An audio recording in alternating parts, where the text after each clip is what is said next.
The stars were quiet in this part of space. Captain Park stood at the main window of the human warship Iron Resolve, watching the darkness stretch out forever. Her ship was old but strong. It had seen many battles and carried the scars to prove it. Behind her, the bridge crew worked in calm silence, checking screens and monitoring systems. They were on patrol duty, far from Earth and far from any friendly station. The Galactic Accord had given humans this lonely stretch of space to watch. Some said it was because humans were new to the galaxy and did not deserve better territory. Others said it was because only humans were crazy enough to patrol the empty edges where pirates and slavers liked to hide. Did not care about the reasons. She cared about her crew and her mission. Lieutenant sat at the communications station, his eyes moving across multiple screens at once. He was young but very good at his job. He could hear patterns in static that others missed. He could find signals that others thought were just noise. Today he found something. Captain said, his voice suddenly sharp. I am picking up a distress signal. Turned away from the window. Origin. Unknown system about 16 hours away at full speed. Pressed buttons trying to clean up the signal. The message is weak and broken. I am trying to clear it now. Dr. Han looked up from her station. She was the ship's, an expert on alien species and their cultures. Her job was to help the crew understand the many strange beings they might meet in space. She walked over to the station, curious. Can you identify the species? Asked. Nodded slowly. The language pattern matches. His face changed. She looked worried. They are a peaceful species. They are scientists and healers. They have almost no weapons and no military. If they are sending a distress signal, something very bad has happened. The broken message finally came through the speakers. It was a soft, scared voice speaking in a language that the ship's computer quickly translated. Please, anyone, help us. They came without warning. They are taking the children, please. The message repeated, growing weaker each time. Felt her hands tighten into fists. Children, she said quietly. Captain said, I am also detecting energy signatures in that system. Multiple vessels. They do not match any Galactic Accord members. Checked her database. They have a small research station in that region. It is called the Gentle Dawn. They study plant life and develop new medicines there. The station has a school for young whose parents work in deep space. A school, repeated. Her voice was flat and cold. The bridge was silent. Everyone understood what was happening. Someone had attacked a peaceful research station. Someone was taking children. Ensign, the young tactical officer, spoke up. Captain, if we respond to this signal, we will be 16 hours from any backup. We have only 3 ships in our patrol group. We do not know how many enemies we will face. I understand the math, Ensign said.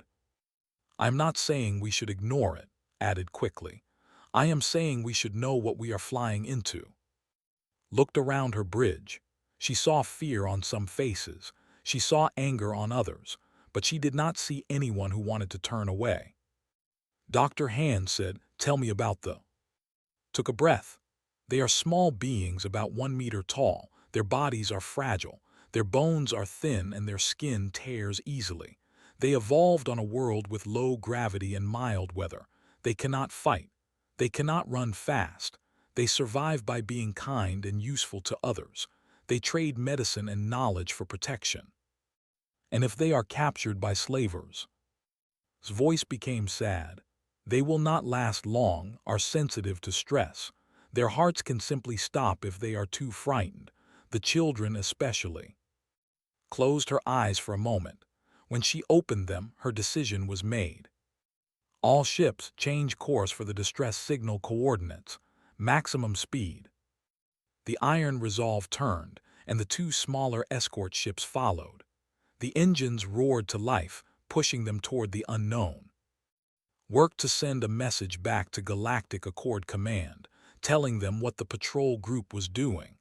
But he knew the message would take hours to arrive, and help would take days to reach them. Whatever happened next, they were on their own. Down in the ship's main hall, the Marines were already preparing. Sergeant checked her weapon for the third time. She was a small woman with short black hair and eyes that had seen too many battles. Her team trusted her completely. Corporal Lee sat nearby, packing extra medical supplies into his bag. He was the team's combat medic. He always carried more than he needed, just in case. "Do we know what we are facing?" asked. "Not yet," said, "but the captain does not call us to prepare for nothing. Something bad is waiting for us." "Children," one of the other Marines said. The message said something about children. Stopped checking her weapon. Her jaw tightened. "Then we make sure we bring them home." Hours passed. The crew tried to rest, but few could sleep. They ate their meals in silence, each person thinking about what was coming. Stayed on the bridge, watching the screens. As they got closer to the system, the sensors began to show more detail. His face grew pale as the data came in. "Captain," he said, "I count 9 vessels surrounding the station. Their energy signatures match known profiles for the collective." Gasped, "They are slavers. They raid weak species and sell them to the highest bidder. They are cruel and they are dangerous." 9 ships said, "We have 3. Did not blink, "Then we will have to be clever." The iron resolve dropped out of faster-than-light travel at the edge of the system. Before them, they could see the small station, surrounded by ugly warships like wolves around a wounded animal. And even from this distance, they could see the shuttles moving between the ships and the station, carrying cargo that knew was not cargo at all. "Open a channel," said, "Let them know we are here." The screen flickered, and suddenly a face appeared. He was reptilian with dark scales and yellow eyes.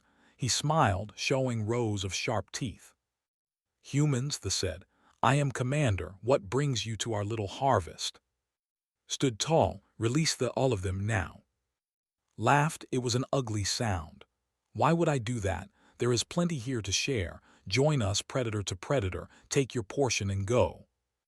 His voice became ice. "I will not ask again." Leaned closer to the screen, his eyes bright with amusement. 3 ships against 9.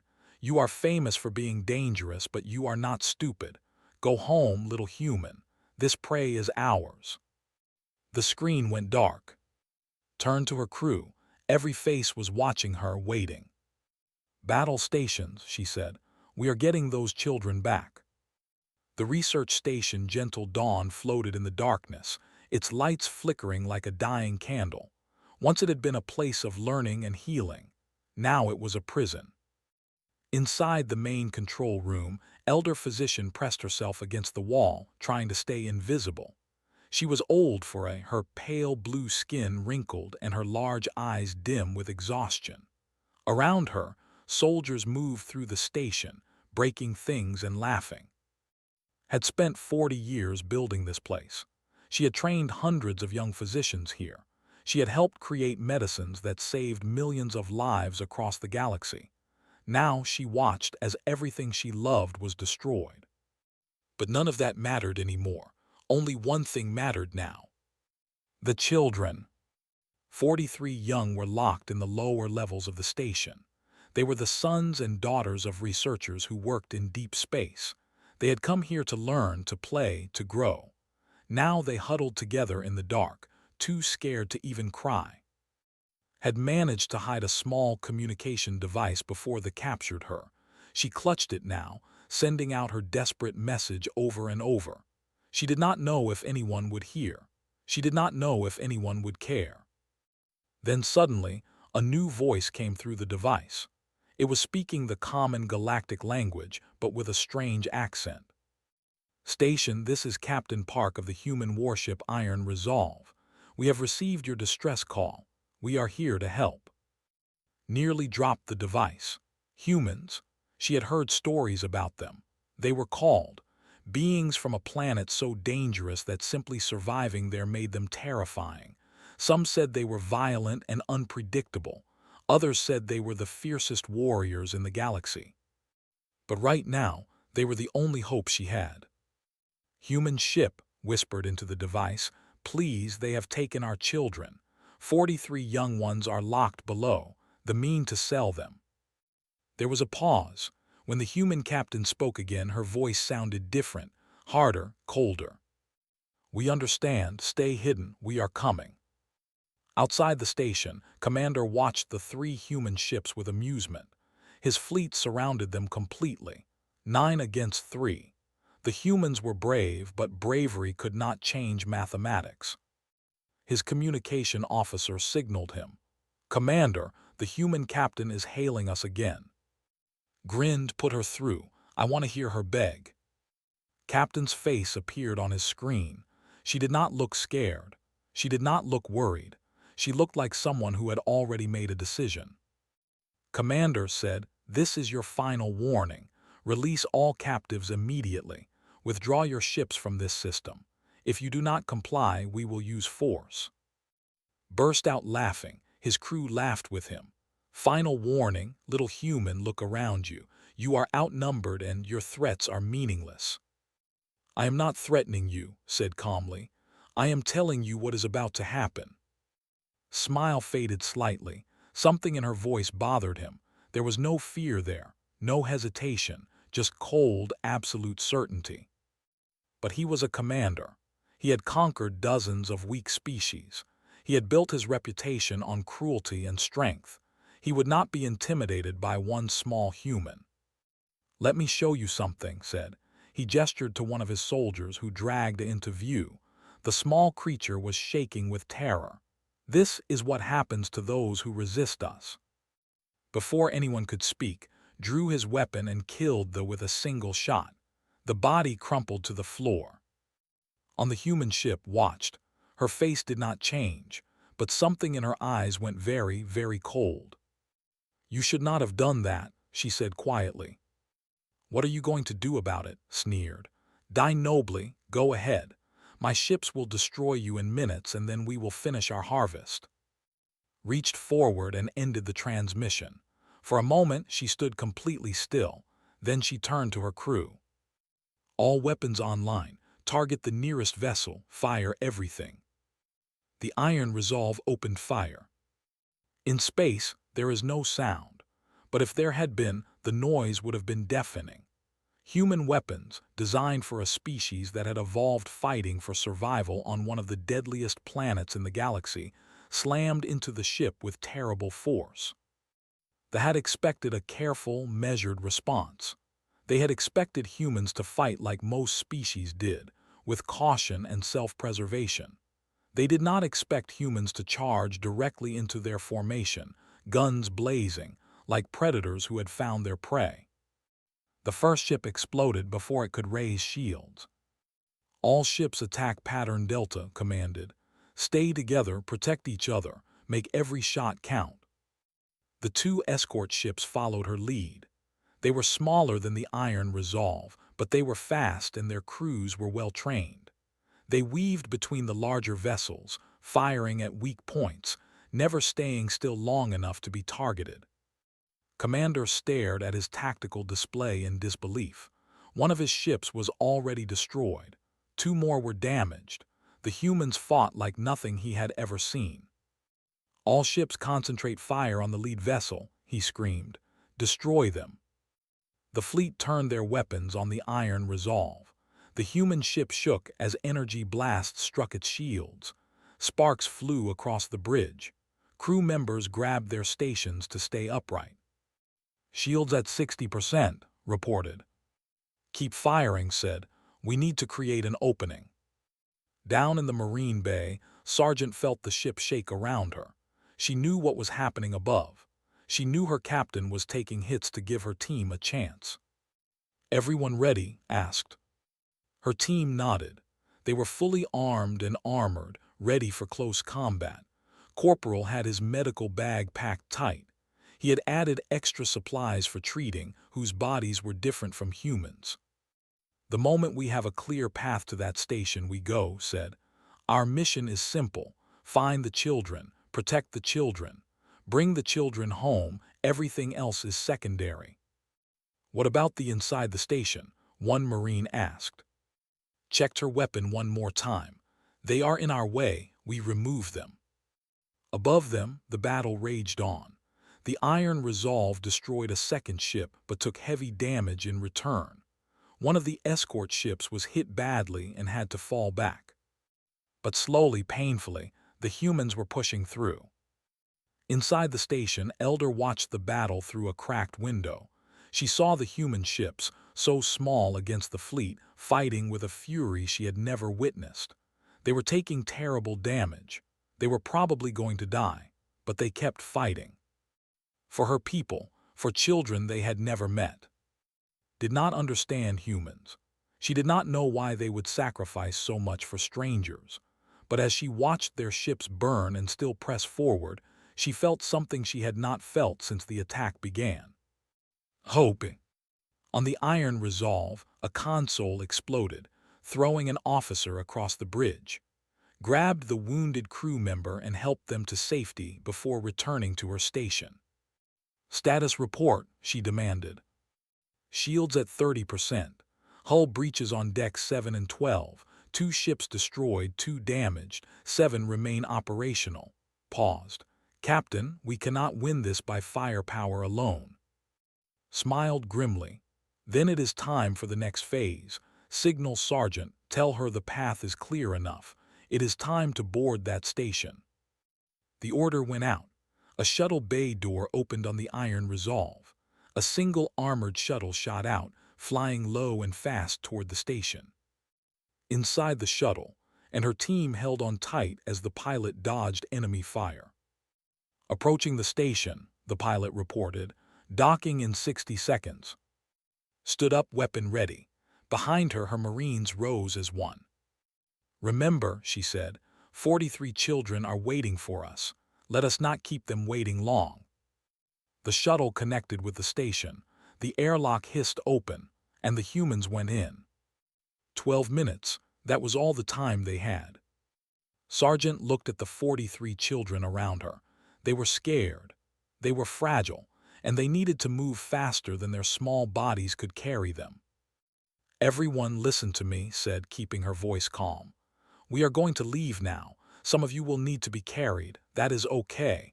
We will not drop you. We will not leave you. Do you understand?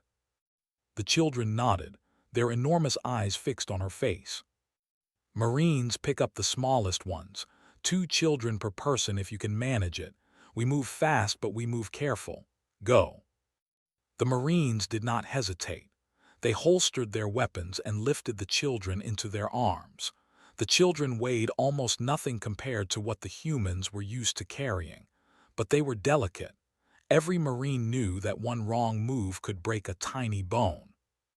Corporal lifted a small boy who was shaking so badly he could not walk. I have you, he said gently.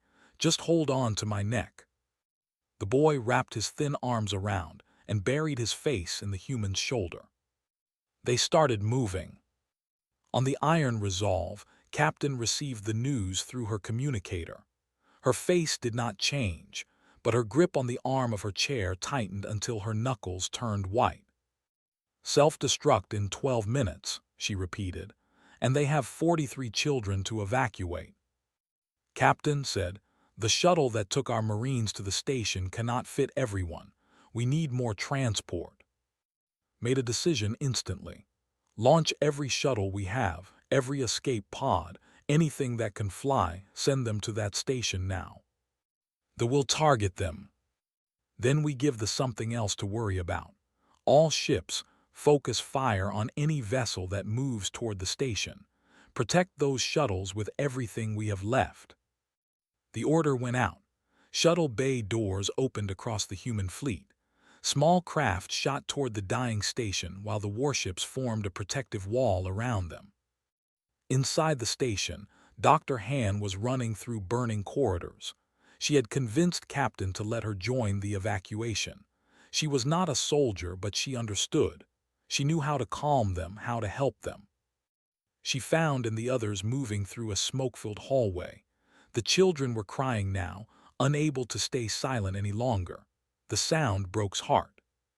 I am here to help, said, falling into step beside. How can I assist? Talk to them, calm them. We need them to stay still while we carry them. Moved among the children, speaking in a soft voice. She told them about Earth, about the beautiful blue oceans and the tall green trees. She told them about the stars they would see when they were safe. She promised them that everything would be okay. The children did not fully understand her words, but they understood her tone. Slowly, the crying faded. The shaking eased. They reached the main corridor leading to the docking area, and there they found Elder waiting for them. The old looked exhausted. She was leaning against a wall, barely able to stand. But when she saw the children, her face lit up. "You saved them," she whispered. "You actually saved them." "Not yet," said. "We still need to get them off this station. Can you walk?" Tried to straighten up and nearly fell. Caught her with his free arm, still holding the small boy with the other. "I will carry her," said a Marine named. He lifted the Elder gently onto his back. "Honored Elder, please hold on tight."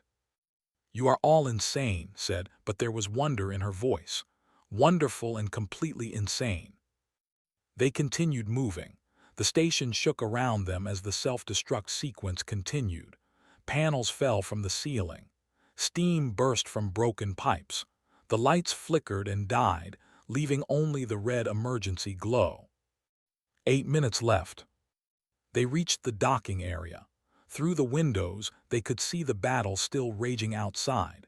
Human shuttles were approaching from multiple directions, dodging fire from the remaining ships. Pilot Shin was flying the lead shuttle. He was young, barely 25 years old, but he flew like someone with decades of experience. His hands moved across the controls with perfect precision as he dodged blast after blast. "This is Shuttle 1, reported. "Approaching docking bay. That opening looks tight, Captain." "You can make it," his voice came through his communicator. "I have seen you park in spaces." "You have never seen me park anywhere." "Then show me what you can do." Smiled grimly and pushed his shuttle forward. The docking bay was partially collapsed, with debris floating everywhere. He would have to fly through a gap barely wider than his shuttle. "Hold on," he muttered, mostly to himself. The shuttle shot through the gap, scraping against metal on both sides. Sparks flew. Warning lights flashed, but they made it through. Inside the docking bay, heard the shuttle land. She ordered her Marines to start loading the children immediately. "Smallest ones first," she commanded. "Then the others. Move, move, move." Marines passed children through the shuttle door like a living chain. Hands reached out to catch them inside, other survivors who were helping however they could. A second shuttle arrived, then a third. His voice came through the communicator. "We have room for 30 on this shuttle. How many more?" 43 children plus Elder and other survivors, reported. "We need more space." "More shuttles incoming, 2 minutes." Looked at the countdown timer on her display. 6 minutes until the station exploded. It was going to be close. A warship appeared through the windows, weapons charging. It was targeting the docking bay directly. If it fired, everyone inside would die. Then the Iron Resolve appeared, placing itself between thee and the station. The enemy fire hit the human ship instead. The Iron Resolve shook from multiple impacts. Fire erupted along its hull, but it held position, protecting the evacuation with its own body. On the bridge, gripped her chair as the ship took hit after hit. Blood ran down her face from a cut on her forehead. Around her, crew members worked frantically to keep systems running. "Shields down," reported. "Hull integrity at 40%. We cannot take much more of this." "We do not need to take much more," said through gritted teeth. "Just a few more minutes, just long enough to get those children out." Back in the docking bay, the last children were being loaded onto shuttles. Counted heads, making sure no one was left behind. 43 children all accounted for. Elder and 12 other survivors safe. Her Marines battered but alive. "Everyone is aboard," she reported. "We are leaving now." "About time," his voice came back. 3 minutes to detonation, please hurry." The shuttles began to separate from the station. They were heavy with passengers, moving slower than they should. Behind them, the station was falling apart. Was on the last shuttle to leave. She looked back through the window at the place that had been a school, a research station, a place of learning and hope. In 2 minutes, it would be nothing but debris. But the children were safe. That was what mattered. The shuttles raced away from the station. They were in chaos now. With more than half their fleet destroyed and their prize escaping, they were starting to retreat. Commander's ship was already turning away, abandoning the fight. The Iron Resolve continued to fire, driving the remaining ships back. It was a broken, burning mess of a ship now, but it was still fighting. 1 minute. The shuttles passed the Iron Resolve, saw the damage up close and felt her heart tighten. So many sacrifices, so much pain, all for children who were not even human. 30 seconds. The station exploded. The blast wave hit the shuttles, pushing them forward like leaves in a storm. For a terrible moment, everyone was thrown against the walls. Children screamed. Adults held on to each other and prayed. Then it was over. They were alive, they were free. And behind them, the Iron Resolve hung in space, damaged but unbroken, its mission complete. The human fleet limped through space, their ships held together by emergency repairs and determination. The Iron Resolve was the most damaged of all. Entire sections were sealed off because they no longer had atmosphere. The engines ran at half power. Every few hours, something new broke down and the crew rushed to fix it. But they kept flying, because they were carrying precious cargo. The children stayed in the ship's main hall, which had been converted into a temporary shelter. Marines who had been fierce warriors in battle now sat on the floor, playing gentle games with children who barely reached their knees. Corporal made rounds every few hours, checking on the young ones, treating small injuries and offering kind words. Sergeant found herself with a small shadow. The little girl with golden eyes, whose name was, refused to leave her side. Wherever went, followed, holding onto the edge of her uniform with tiny fingers. "You are supposed to rest," told her gently. "Your body needs to recover from all that stress." Shook her head. "I rest when you rest. You saved me, now I protect you." Did not know what to say. She had fought in many battles. She had saved lives before. But she had never felt anything quite like this. A child from another world, trusting her completely, wanting to protect her in return. "All right," said finally, "but when I rest, you rest too, deal?" Nodded seriously, "Deal." Elder spent her time talking with Doctor. The two of them sat together for hours, discussing everything that had happened, was trying to understand. "Why did you come?" she asked. "We have no alliance with humans, we have nothing to offer you, our species is weak, we cannot help you in war, we cannot give you resources, why risk so much for us?" Thought about the question for a long moment. "Humans have a strange history," she said finally. "For most of our existence we fought each other, we did terrible things to our own kind, wars, cruelty, injustice, but somewhere along the way we learned something important." "What did you learn?" "That our greatest strength is not our bodies or our weapons. It is our ability to care about others, to protect those who cannot protect themselves. When we saw your distress signal, when we heard that children were being taken, there was no debate, no discussion about whether it was worth it. We simply came." His large eyes glistened.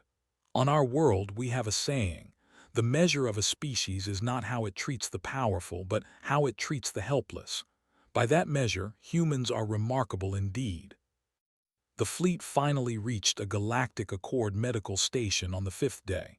Word of what had happened had traveled ahead of them. When the human ships docked, they found a crowd waiting.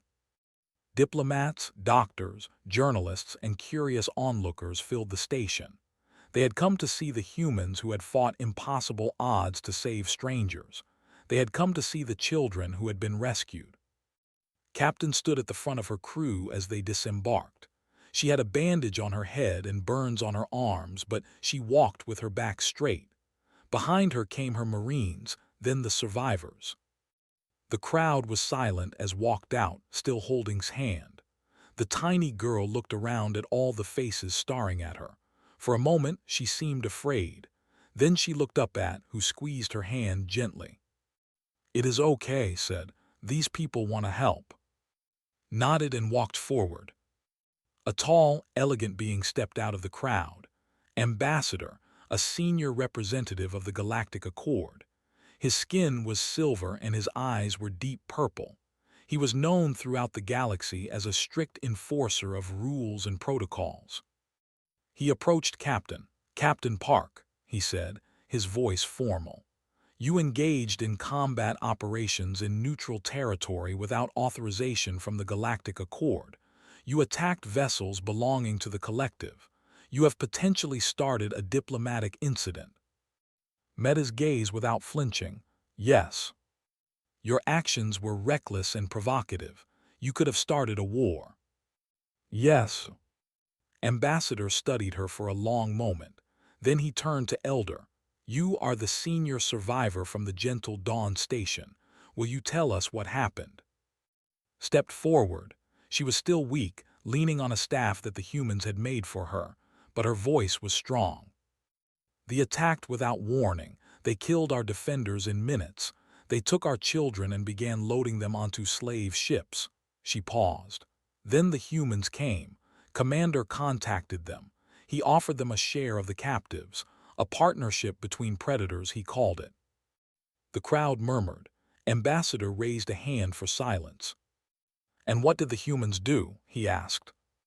"They refused. They demanded the release of our children. And when refused, when he murdered a hostage in front of them, they attacked." His voice broke. 3 ships against 9.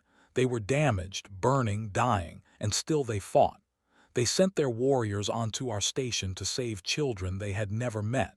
They gave their bodies as shields to protect our young ones. She turned to face the crowd. "The humans did not owe us anything. We are not allies, we are not powerful, we had nothing to give them, but they came anyway, they bled for us. Some of them may have died for us." She looked back at. "That is what happened. And if that is a diplomatic incident, then the Galactic Accord needs to reconsider what it values." The station was completely silent. Ambassador looked at the children, who were clustered around the human Marines like chicks around mother birds. He looked at the wounded soldiers, who stood proud despite their injuries. He looked at Captain, who had risked everything for people she did not know. "The Galactic Accord finds that the human fleet acted in justified defense of innocent lives," Ambassador announced. "No charges will be filed. This matter is closed."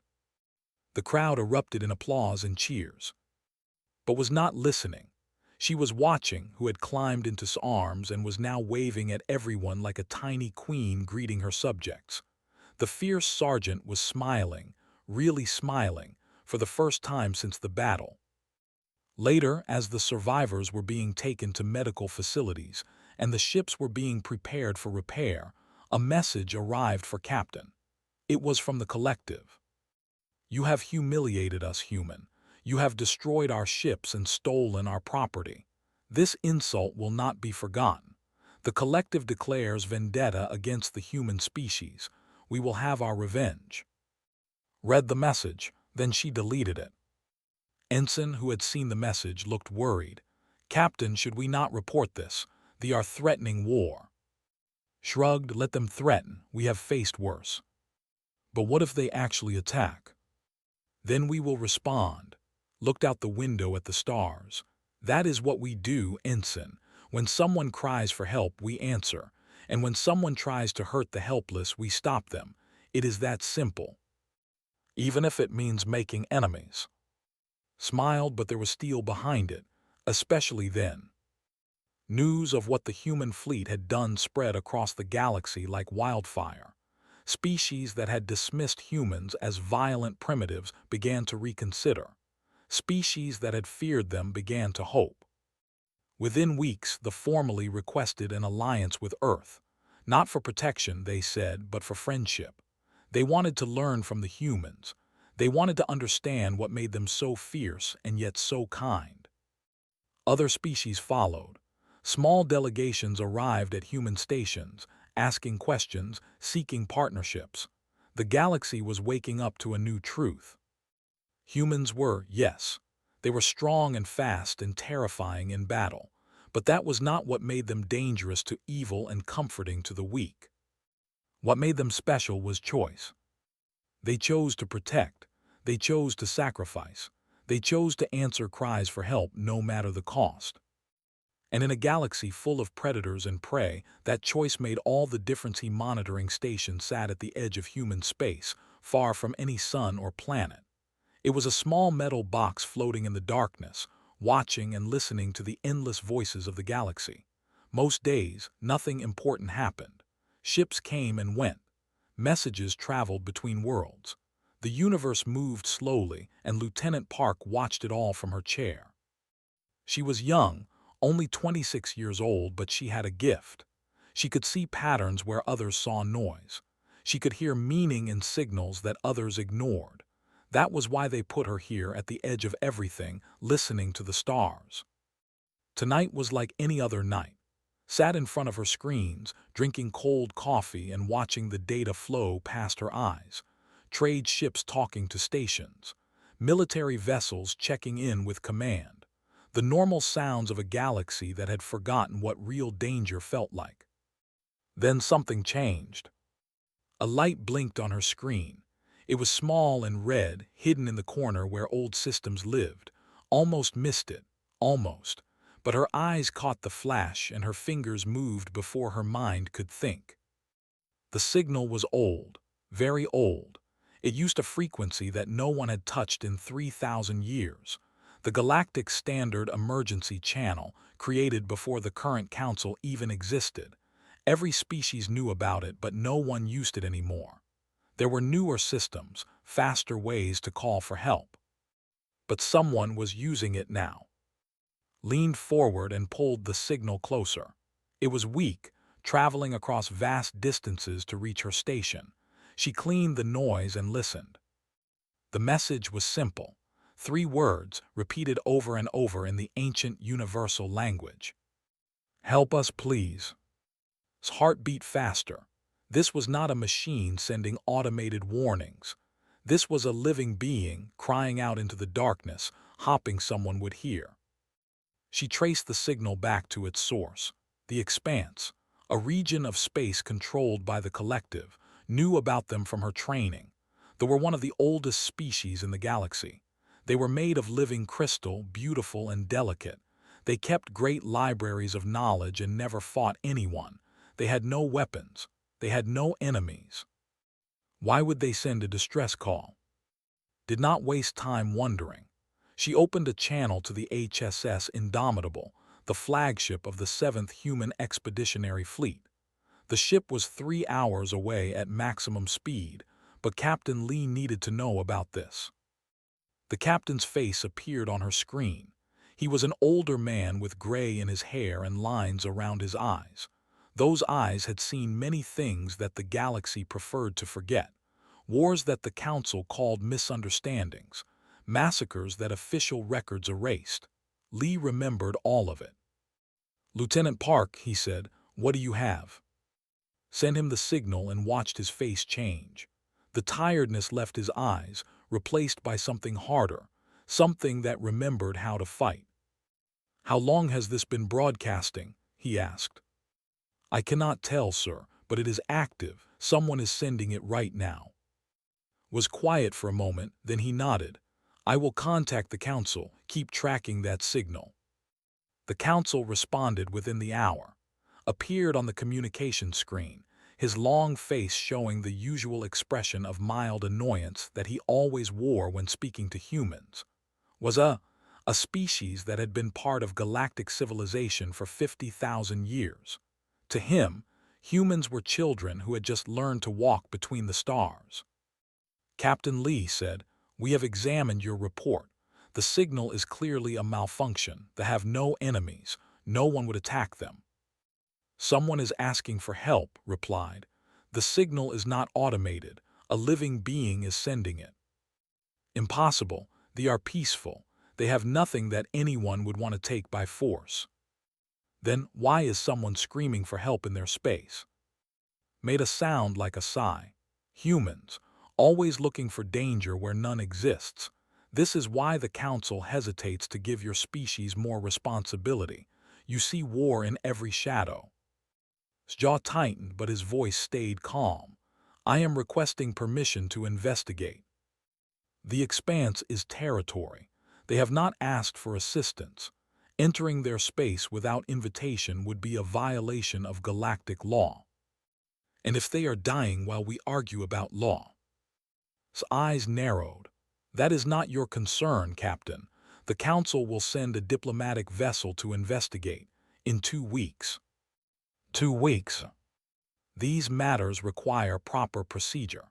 I suggest you return to your patrol duties and leave diplomacy to those who understand it."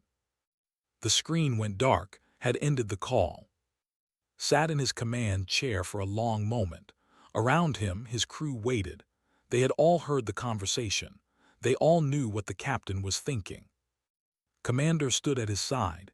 She was tall and strong, with short black hair and eyes that never looked away from a challenge. "Sir," she said quietly, "what are your orders?" Looked at signal still playing on his screen. "Help us, please." "The Council says we cannot enter space," he said slowly. "But they did not say we cannot patrol near it, very near it." A small smile crossed his face. "How near, sir?" "Near enough to respond quickly if something happens." He turned to his navigation officer. "Set course for the edge of the Expanse. Maximum speed." The ship hummed as its engines powered up. Around them, the rest of the 7th Fleet received the same orders. 12 ships began to move through the darkness, heading toward a signal that the galaxy wanted to ignore. 3 hours later, they reached the border of space, had transferred to the Indomitable to help with communications. She sat at her new station, still listening to that ancient signal. Then she heard something else.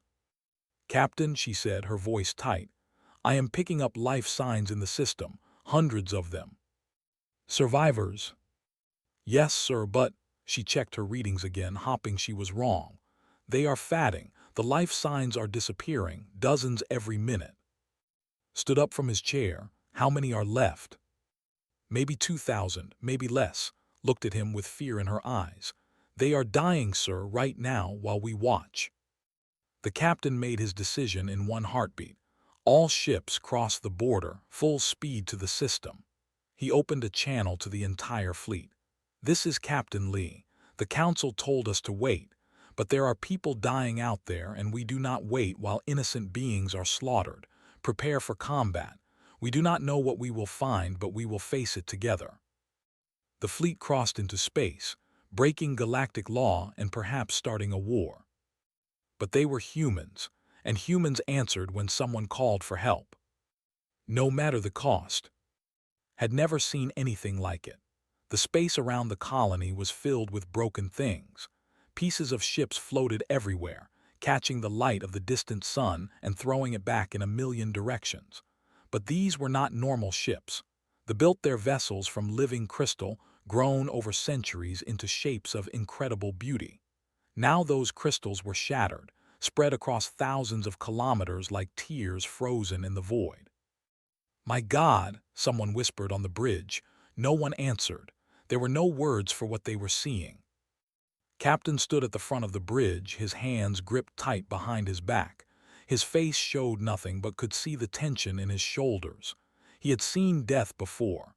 He had caused death before when duty required it. But this was different. This was not a battle. This was a massacre. "Scan for survivors," he ordered.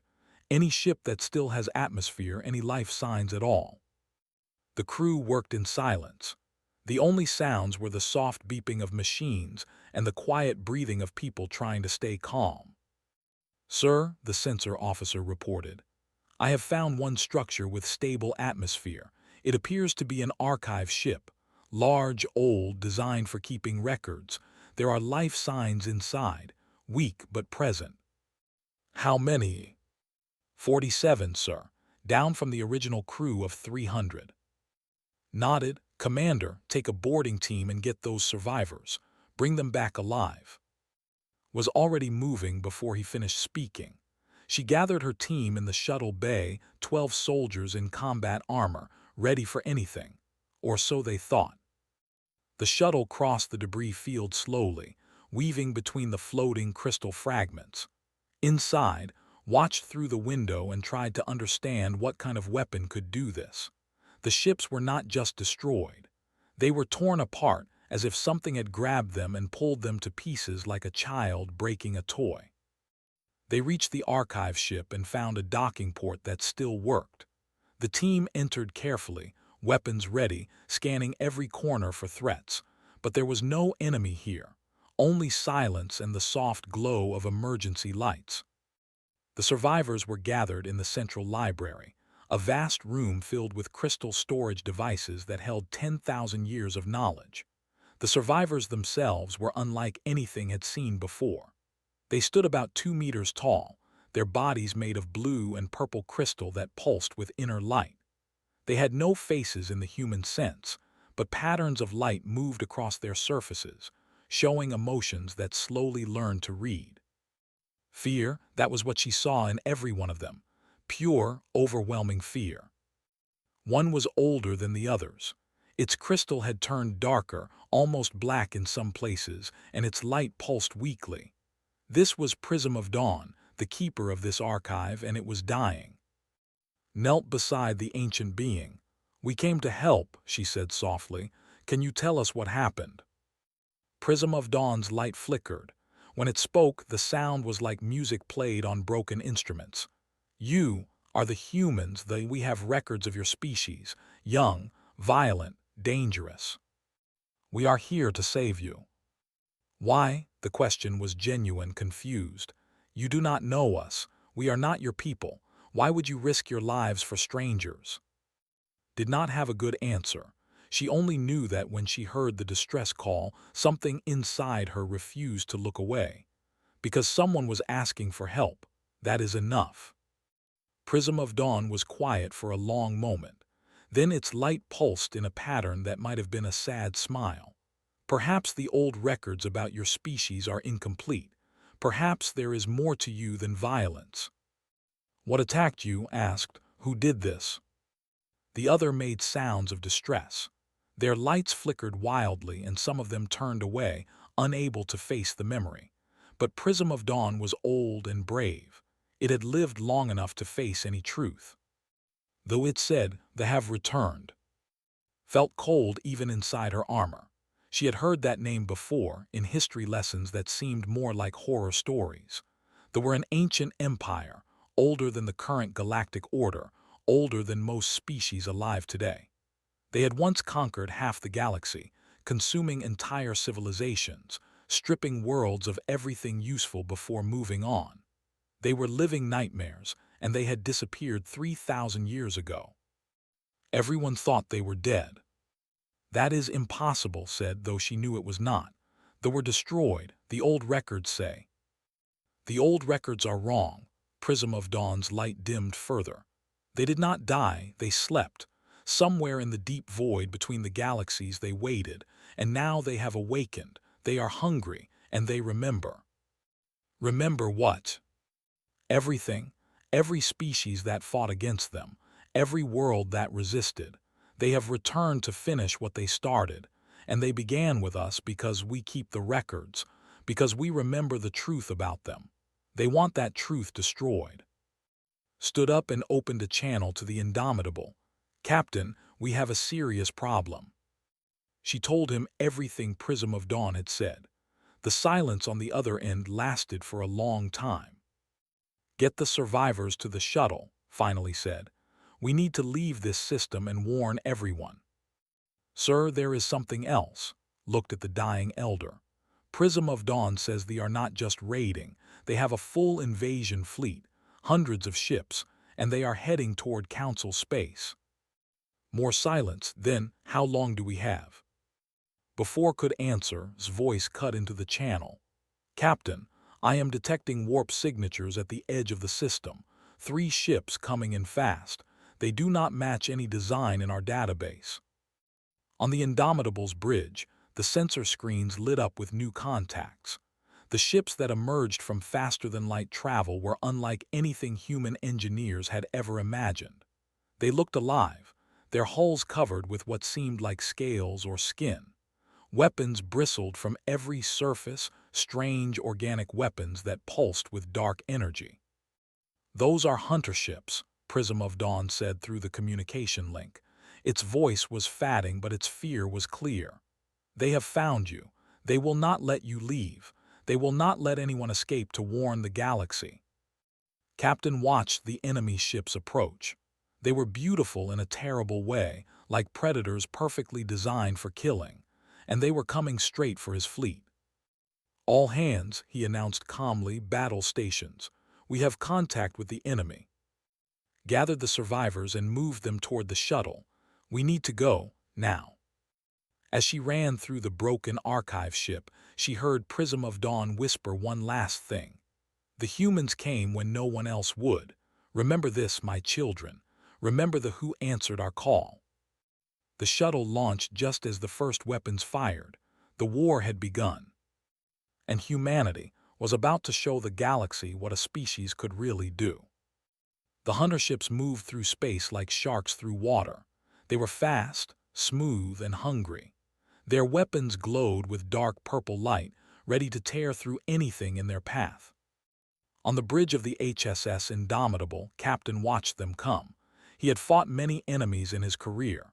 Pirates who thought humans were easy targets, rogue nations who tested the boundaries of human space, but he had never faced anything like this. These ships were older than human civilization, and they were built for one purpose only: killing. "All ships form defensive line," he ordered.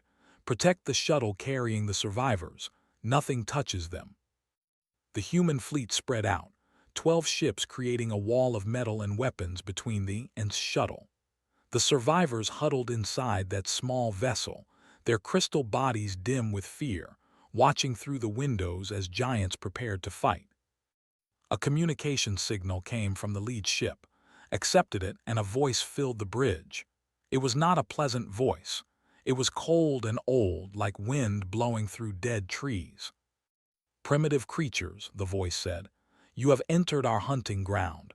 Surrender the crystal beings and we will grant you a swift death. This is mercy. You should accept it." Leaned forward in his chair. His crew watched him, waiting for his answer. Held her breath, her fingers frozen over her console. "I have a counteroffer," the captain said. His voice was calm, almost friendly. "Turn your ships around and leave. Go back to whatever hole you crawled out of, because if you stay here we will destroy you, every last one of you." Silence from the ship, then something that might have been laughter. "You are amusing, your species is young, you do not know what you face. We conquered galaxies before your ancestors crawled from the mud. You cannot stop us." "We will see about that." Cut the connection and turned to his tactical officer. "Lieutenant Shin, what do you see?" Wu Shin was already studying the enemy ships with everything the Indomitable had. Sensors, scanners, visual observation. His mind worked like a machine, finding patterns and weaknesses that others missed. That was his gift, and today it would save lives.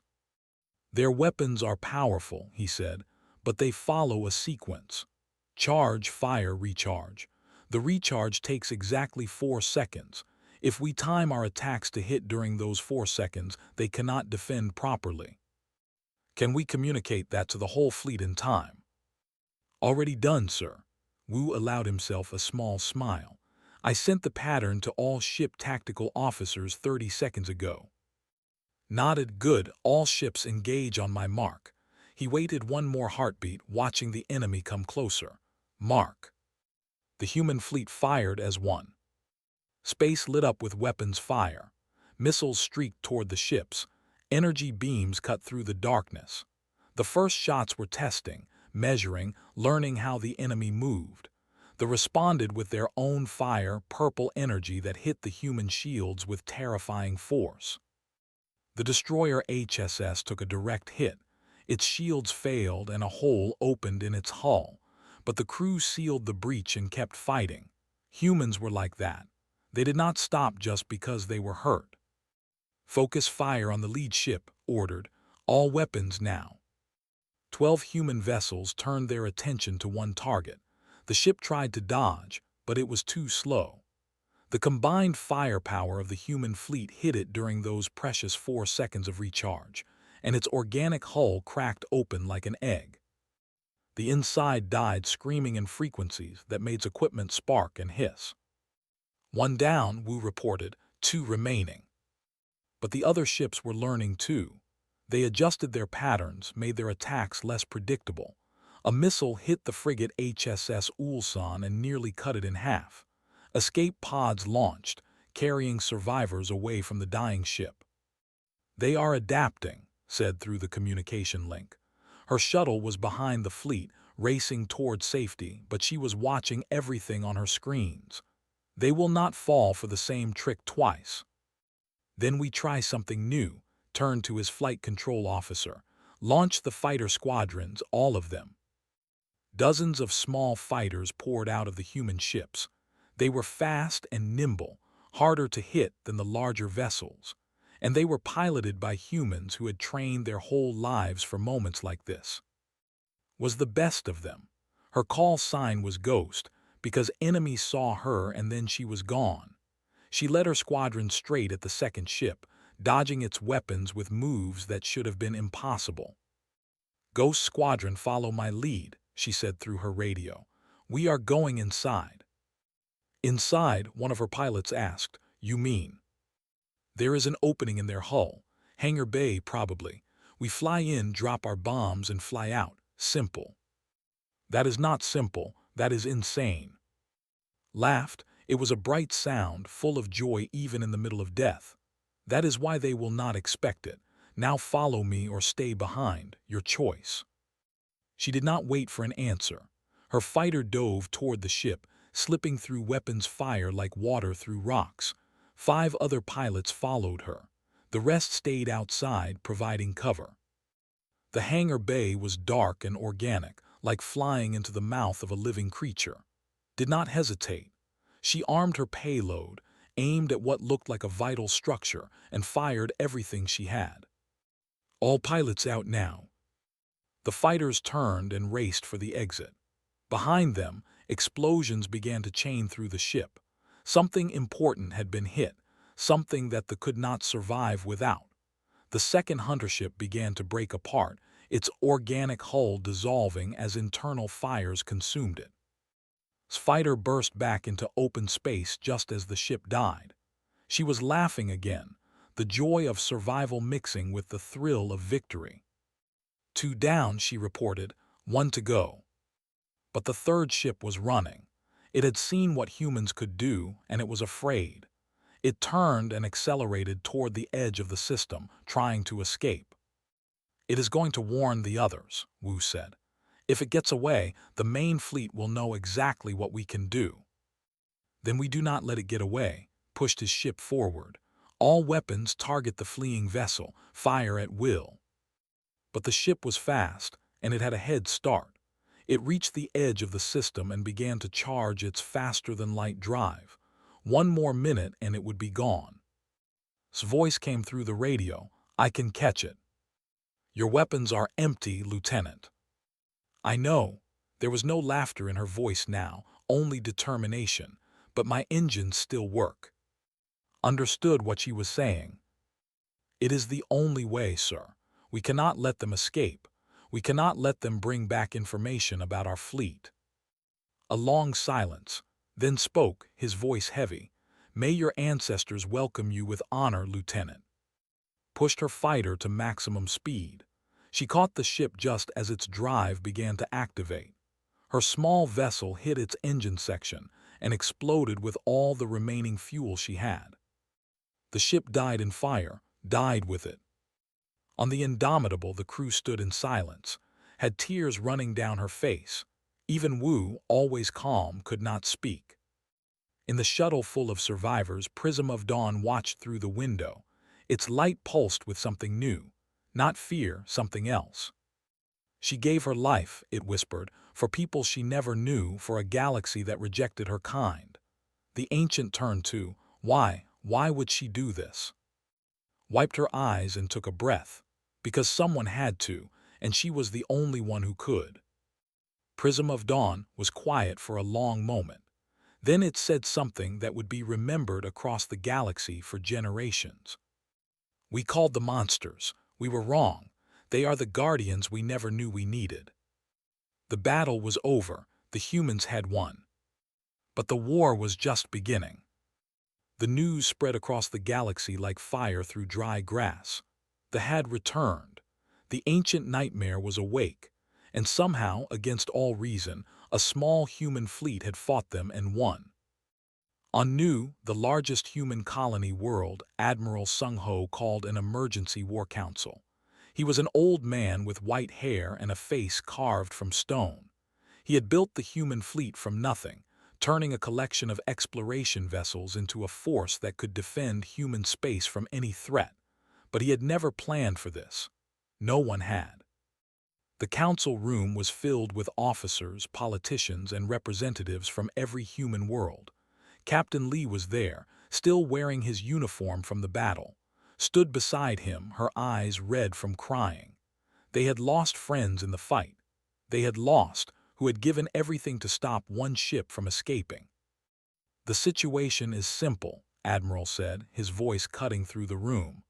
The main fleet has been detected, 400 ships, possibly more. They are heading straight for the heart of Council space. At current speed, they will arrive in 3 weeks. The room erupted in voices.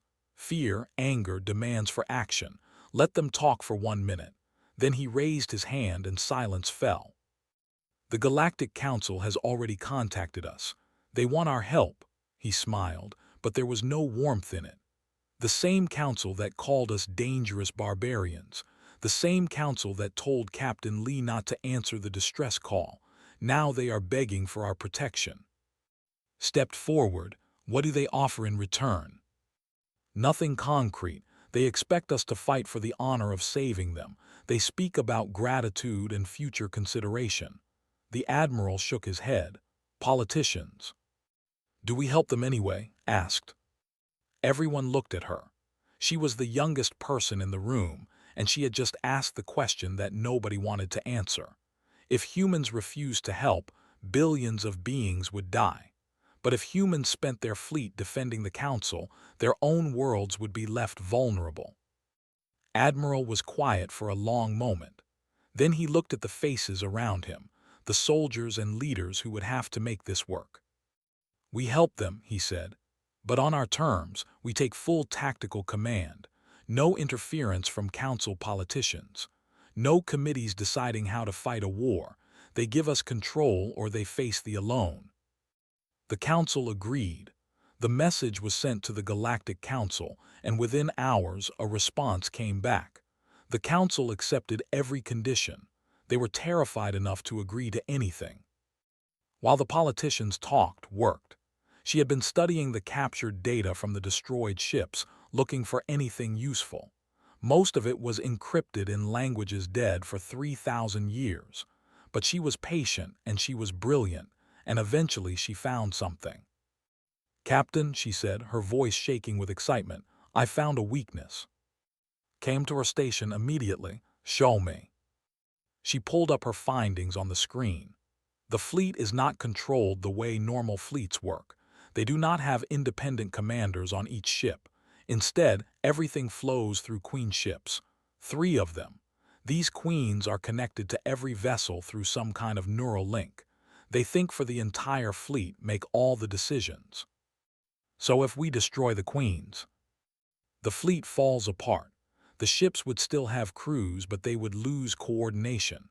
They would crash into each other, fire on allies, be unable to respond to attacks properly.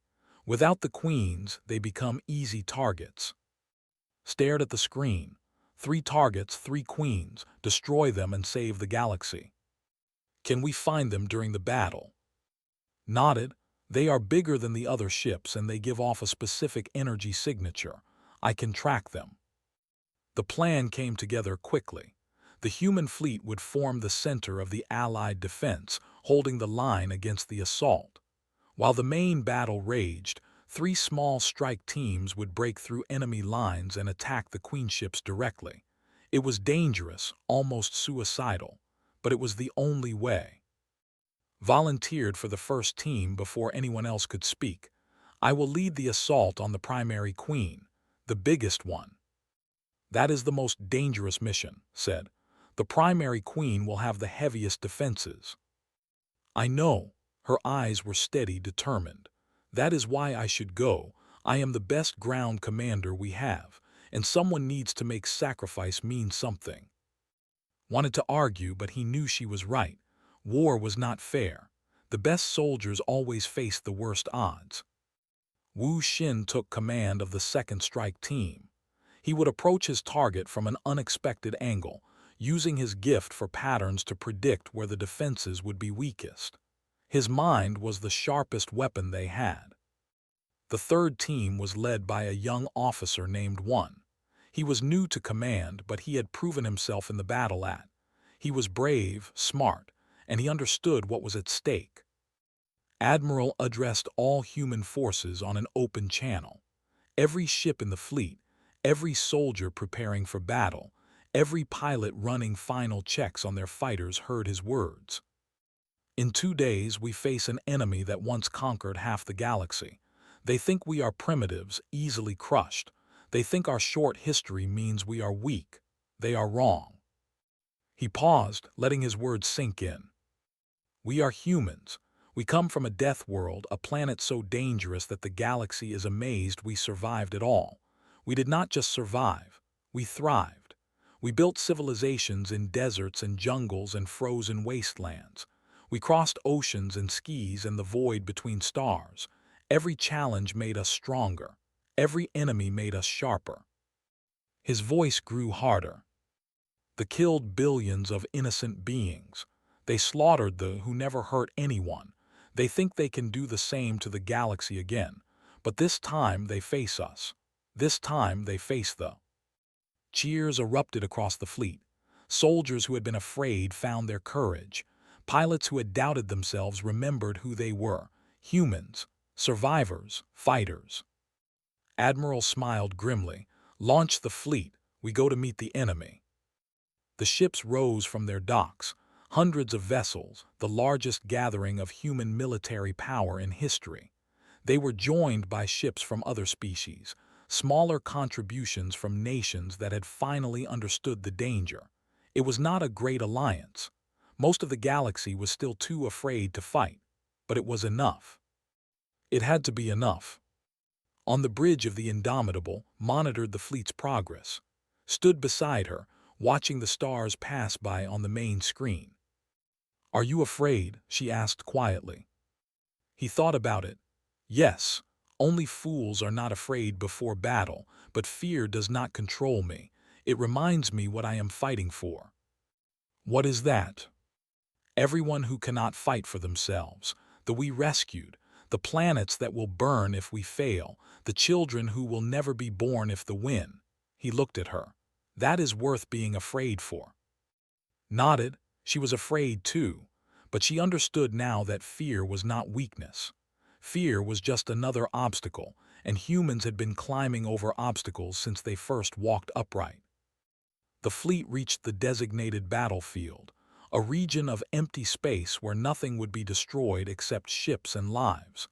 They spread out, forming their lines, and waited. On the other side of the void, the fleet approached. 400 ships, massive and terrible, carrying the hunger of an empire that refused to stay dead. Strapped herself into her combat armor and thought about Prism of Dawn's words, about what it meant to be a guardian. Tomorrow, she would find out if she was ready to give everything. The waiting was over. The storm had arrived. The Battle of the Void began at dawn ship time. It was a symbolic choice. Admiral wanted his people to associate the fight with sunrise, with new beginnings, with hope. On the bridge of the Indomitable, Captain watched the fleet appear on his screens. 400 ships, just as intelligence had predicted. They were spread across thousands of kilometers of space, a wall of organic horror moving toward the heart of civilization. "All ships," said calmly, "hold formation, let them come to us." The human fleet waited. Behind them, the few allied ships that other species had contributed took position. It was not much, maybe 50 vessels from a dozen different nations, but every ship mattered. They came closer. Their weapons began to glow with that terrible purple light, and then the void exploded. The first wave of fire was overwhelming. Ships on both sides died in the opening seconds. The frigate HSS vanished in a flash of light. 2 Allied cruisers from the Navy broke apart, but the human line held. They returned fire and ships started to burn. In the chaos, 3 small vessels slipped away from the main battle. They were fast and quiet, designed for stealth and speed. Each one carried a strike team with a single mission: find the queens, kill them. Led her team toward the largest queen ship. It was enormous, bigger than anything she had ever seen. Its hull looked like it was made of bone and metal woven together, and strange lights pulsed across its surface like a heartbeat. "We breach in 2 minutes," she told her team through their helmet radios. "Remember the plan. Find the queen, plant the charges, get out, fast and clean." "And if we cannot get out?" one of her soldiers asked. Did not answer. They all knew the truth. This was likely a one-way trip. The insertion craft punched through the queen ship's hull with a cutting beam designed to slice through the toughest armor. Was the first one through the hole, her weapon raised, her senses sharp. The interior was like nothing she had ever seen. The walls were organic, covered with veins that pulsed with fluid. The air was thick and warm, like being inside a living creature. Because that was exactly where they were. The soldiers came at them almost immediately. They were tall and thin, their bodies covered with the same bone-metal material as their ships. They had too many arms and too many eyes, and they moved with a speed that should have been impossible. But they were not fighting normal enemies. They were fighting humans. S team cut through the first wave with brutal efficiency. Human strength, trained in Earth's heavy gravity, proved devastating in close combat. Human reflexes, sharpened by evolution on a world where everything wanted to kill them, kept them alive when they should have died. They pushed deeper into the ship, following instructions toward the Queen's location. Behind them, the sounds of battle echoed through organic corridors. Outside, the main battle continued to rage. Commanded his fleet with calm precision, adjusting tactics, redirecting fire, plugging gaps in the line whenever a ship fell. They were powerful, but they were not used to enemies who adapted this fast. "Wu's team has breached the second queen ship," reported. "They are inside and advancing." "Good, what about's team?" "Approaching the third queen now." Nodded. If even one team succeeded, the battle would turn. If all 3 succeeded, the fleet would collapse. Deep inside, the first queen ship reached her target. The queen was not what she expected. It was vast, filling an entire chamber at the center of the ship. Its body was a mass of organic matter, connected to the ship itself by thousands of neural cables. Eyes covered its surface, watching everything, seeing through every ship in its fleet. And it spoke. "Human," it said, its voice echoing directly in its mind. "You have come far. I am impressed. Your species is more dangerous than we remembered." Raised her weapon. "I am not here to impress you. I am here to kill you." "You cannot kill me. I am eternal. I have consumed civilizations older than your species. I have survived the death of stars. What are you but a spark of life, gone in an instant?" Smiled. "Maybe that is true. Maybe I am just a spark, but sparks start fires, and I am about to burn you to ash." She ordered her team to plant the charges. The queen screamed, and soldiers poured into the chamber from every direction. The fighting was brutal and close. One by one, his team fell, but they kept fighting, kept planting charges, kept buying time. The last charge was placed. Hit the detonation button. All teams, charges armed, she reported through her radio. 30 seconds to detonation. Get out of there. His voice was sharp with desperation. She looked at the exit. It was blocked by hundreds of soldiers. There was no way through. She had known this moment would come. I cannot, sir, but it does not matter. She raised her weapon and faced the enemy. Tell I will see her soon. The charges exploded. The first queen died in fire and light, and 1/3 of the fleet went dark. Ships that had been fighting with deadly coordination suddenly crashed into each other or drifted helplessly. The battle shifted in seconds. Wu's team reached their queen moments later. His approach was different, quieter. He had found maintenance tunnels that led directly to the queen's neural core. His team planted their charges without being detected and escaped through the same tunnels before detonation. The second queen died. Another third of the fleet collapsed. His team was not as lucky. They were discovered before reaching their target and had to fight through overwhelming opposition. Ordered his team to retreat while he pushed forward alone. He reached the third queen with 3 bullets left in his weapon and enough explosive to do the job. The queen tried to bargain with him. It offered power, knowledge, immortality. Ignored every word. This is for everyone you have ever hurt, he said. The charges detonated. The third queen died. The fleet lost its final connection. In seconds, the greatest threat the galaxy had ever faced became a scattered mess of confused and leaderless ships. Human vessels pushed forward, destroying with ruthless efficiency. Allied ships joined the attack, their fear replaced by the excitement of victory. By the end of the day, the fleet was gone, destroyed, annihilated. On the Indomitable, the crew celebrated. They had lost many ships and many friends, but they had won. The galaxy was safe. Did not celebrate. He stood alone on the bridge, looking at the stars and thinking about everyone who would not be going home. One, hundreds of others. They had given everything, and they deserved to be remembered. Found him there hours later. She was exhausted but smiling. Sir, transmissions are coming in from across the galaxy. Everyone wants to thank us. The Council has officially declared humans the primary military authority of the Galactic Order. Good, said quietly. Maybe now they will listen when we warn them about threats. There is something else, hesitated. Prism of Dawn survived the battle. It wants to speak with you. The Ancient appeared on the communication screen, its crystal body glowing brighter than had ever seen. Captain Lee, Prism of Dawn said, they have recorded everything, your sacrifices, your bravery, the way your people answered our call when no one else would. These records will be stored in crystal that will last for 1,000,000 years. Every species that ever lives will know what the humans did today. Bowed his head. We just did what was right. Yes, and that is what makes you extraordinary. The galaxy is filled with species that know what is right but are too afraid to act. You acted, you bled, you died for strangers, for people you had never met. The slight pulsed with deep emotion. They answered our SOS, and you answered with annihilation of the threat itself.